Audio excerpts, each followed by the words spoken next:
اس طرح کے الفاظ وارد ہوئے ہیں کہ جب کھانے پینے میں احتیاط کرتے ہو تو عمل میں احتیاط کیوں نہیں کرتے ہو؟ کھانے پینے سے رک گئے ہو تو گناہ سے کیوں نہیں رکتے ہو؟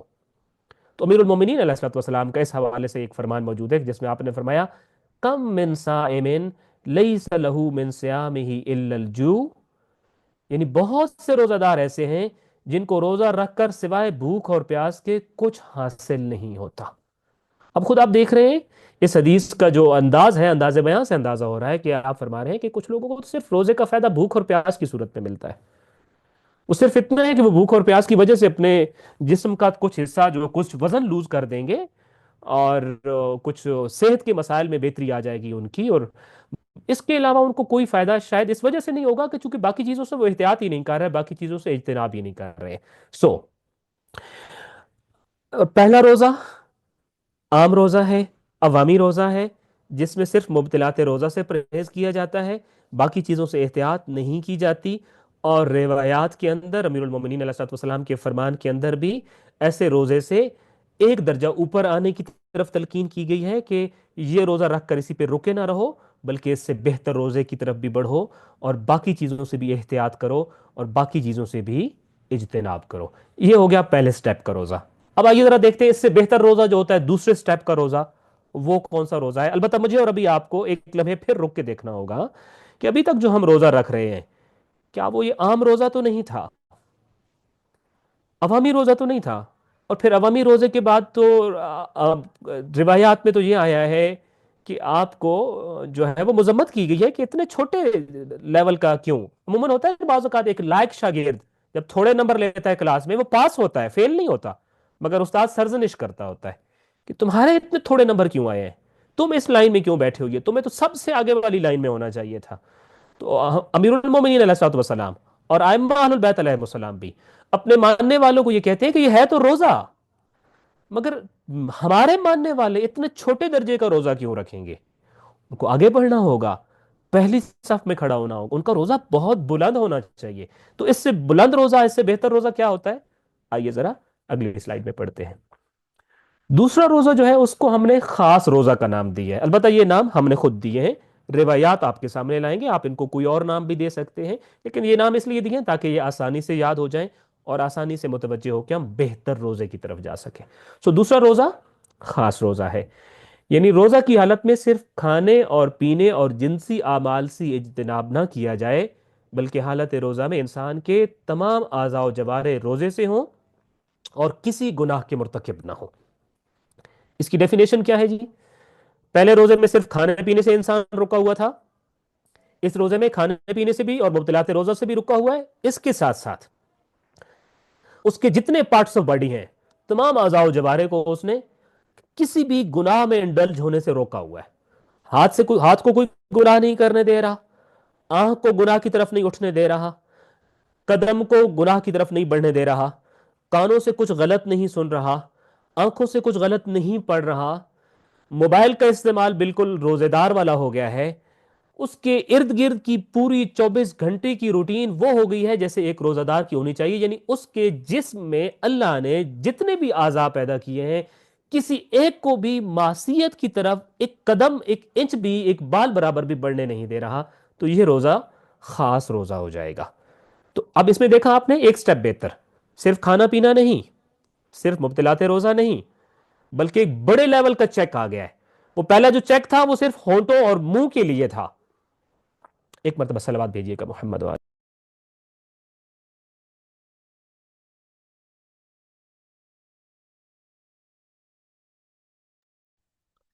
سو پہلا جو روزہ تھا سادہ روزہ، اس میں چیک بہت آسان تھا، زیادہ تر کھانے پینے کی چیزیں تھیں یا کچھ جنسی اعمال تھے جن سے انسان کو اجتناب کرنا تھا۔ اب دوسرے روزے میں تو بہت بڑا آپ چیک اینڈ بیلنس آ گیا ہے، یعنی گویا کہ انسان اپنے 5-6 فٹ کے وجود کے اوپر اسلام عملاً نافذ کر کے بیٹھ جاتا ہے۔ اور کیا ہی خوبصورت پریکٹس ہے نا ماہ رمضان میں کہ ان 30 دنوں میں اسلام کو پریکٹس کیجئے، اپنے پورے وجود کے اوپر نافذ کیجئے تاکہ اگلے 11 مہینے اس کے ثمرات پوری زندگی میں آپ کو نظر آئے۔ سو دوسرا روزہ جو ہے وہ یہ ہے۔ آئیے ذرا آگے بڑھتے ہیں اور دیکھتے ہیں کہ اس کے بارے میں ہم مزید روایات سے کیا حاصل کرتے ہیں۔ روزے کے معنوی اثرات اور فوائد تبھی حاصل ہو سکتے ہیں جب کم سے کم روزے کا یہ مرتبہ حاصل ہو جائے کہ روزہ دار کے کان، آنکھیں، ہاتھ، پاؤں اور دوسرے تمام اعضاء و جوارے ہر طرح کے گناہ سے رک جائیں۔ دختر رسول حضرت فاطمہ الزہرا سلام اللہ علیہا نے اس معیار سے کم روزے کو بے مقصد اور بے معنی روزہ قرار دیا تھا۔ حضرت فاطمہ الزہرا سلام اللہ علیہا یہ کہتی ہیں کہ اگر اس سیکنڈ سٹیپ سے نیچے تم نے کوئی روزہ رکھا ہوا ہے، وہ بے مقصد روزہ ہے، وہ بے معنی روزہ ہے، وہ لا حاصل روزہ ہے، اس روزے سے کچھ حاصل نہیں ہوگا۔ البتہ یہ معنوی دنیا کی میں بات کر رہا ہوں، شرعی طور پہ وہ روزہ بھی ضروری ہے، خدا نخواستہ یہ نہ ہو کوئی کہے کہ پھر میں شرعانی روزہ نہیں رکھتا۔ سو حضرت فاطمہ الزہرا سلام اللہ علیہا مجھے اور آپ کو موٹیویٹ کرتی ہیں، ہمیں ترغیب دلاتی ہیں، رغبت دلاتی ہیں، اور آپ نے فرمایا ما یصنع الصائم بصیامہ اذا لم یصن لسانہ وسمعہ وبصرہ وجوارحہ، یعنی روزہ دار کے ایسے روزے کا کیا فائدہ کہ جس میں وہ اپنی زبان، کان، آنکھ اور دوسرے اعضائے بدن کو گناہوں سے نہ بچائے۔ سو دختر رسول صلی اللہ علیہ وآلہ وسلم بالکل واضح الفاظ میں مجھے اور آپ کو یہ سمجھا رہی تھی کہ اگر ہماری زبان ہے، ہمارے کان، ہمارے دیگر اعضاء و جوارے اگر وہ گناہوں سے نہیں بچتے ہیں تو ہمارے اس روزے کا پھر کیا فائدہ ہے؟ روزے کا فائدہ تبھی ملے گا جب انسان کے تمام اعضاء ہر طرح کے گناہ سے رک جائے۔ یہی حقیقی روزہ ہے کہ انسان محارم اور گناہ سے رک جائے جیسا کہ وہ کھانے اور پینے سے رک جاتا ہے۔ امیر المومنین علی ابن ابی طالب علیہ الصلوۃ والسلام نے فرمایا تھا الصیام اجتناب المحارم کما یمتنع الرجل من الطعام والشراب، یعنی جس طرح انسان کھانے پینے سے اجتناب کرتا ہے ایسے ہی حرام کاموں سے بھی بچ کر رہے تو اس چیز کا نام روزہ ہے۔ سو روزہ کب ہوگا؟ امیر المومنین علیہ الصلوۃ والسلام نے فرمایا کہ یہ طعام اور شراب یعنی کھانے اور پینے کے ساتھ ساتھ اجتناب المحارم بھی ہے، حرام کاموں سے بچنا بھی ہے۔ سو اگر بہتر روزہ رکھنا ہے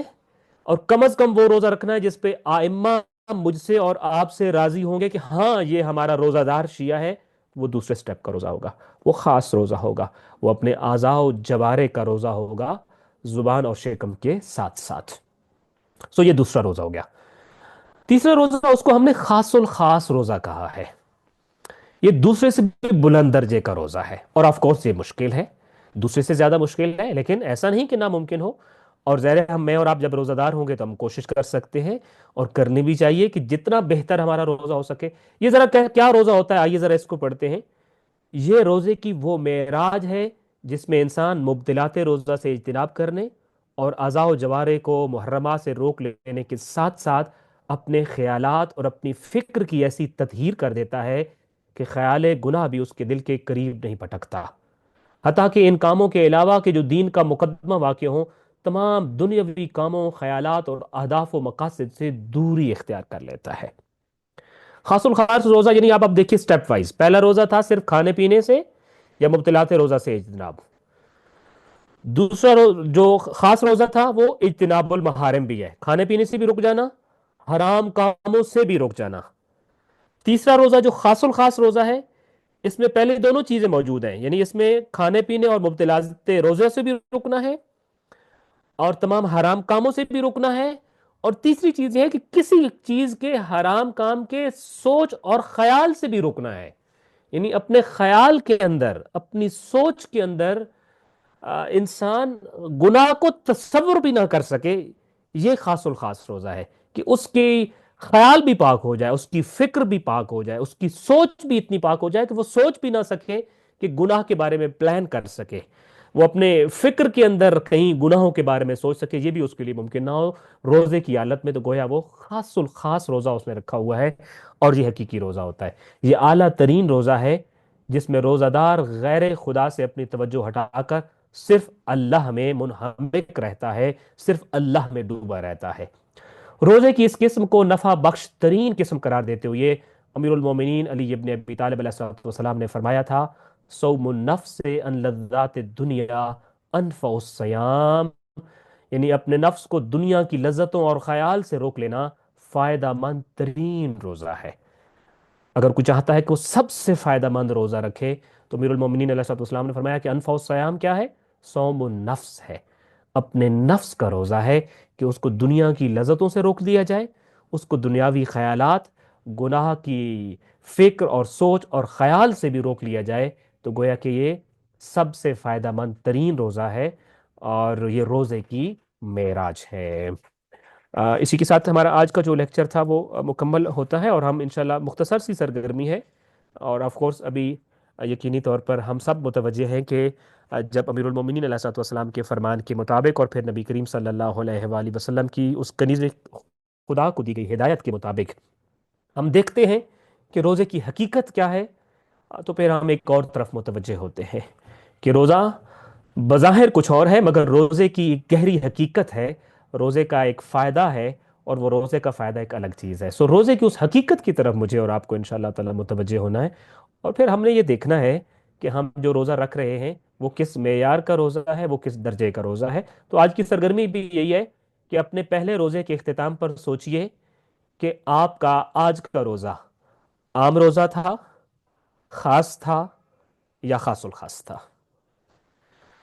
بہت اہم ہے۔ ہاں، روزے کے آخر میں انشاءاللہ ہمیں اپنے آخر میں چیک ڈالنا ہوگا اپنی ڈیلی روٹین میں،